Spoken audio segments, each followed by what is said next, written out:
ఏదో ఒక భారతీయ తత్వాన్ని, భారతీయ శివతత్వాన్ని తెలియపరచాలి ఇప్పుడున్నటువంటి కుర్రకారుకి అనేటువంటి ఆలోచనతోటి శివుడే, సాక్షాత్తు శివుడే, సాక్షాత్తు ఆ పరమేశ్వరుడే, సాక్షాత్తు ఆ కాళహస్తీశ్వరుడే, సాక్షాత్తు ఆ వాయులింగుడే మోహన్ బాబుని ఇలా రారా అని పిలిచాడు. ఎందుకు పిలిచాడంటే కాళహస్తిలో శివుడు ఉంటాడు, పక్కనే మోదుగుపాలెంలో ఉన్న మోహన్ బాబుని పిలిచి నువ్వు రారా, నువ్వు ఏవేవో సినిమాలు తీస్తావంటే నా సినిమా తీయ అన్నాడు. అంతే.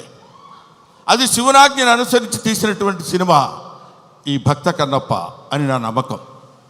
లేకపోతే ఇంత డబ్బు పెట్టి నేను సినిమా తీసి ఇంత టెన్షన్ పడి ఇన్ని రకాలైనటువంటి విమర్శల్ని ఎదుర్కొంటూ నిలబడి సినిమాని రిలీజ్ చేసి శివతత్వాన్ని యావత్ ప్రపంచానికి తెలియపరచాలనేటువంటి ఆలోచన అతను కలగటం ఆయన చేసుకున్న పూర్వజన్మ సుకృతం.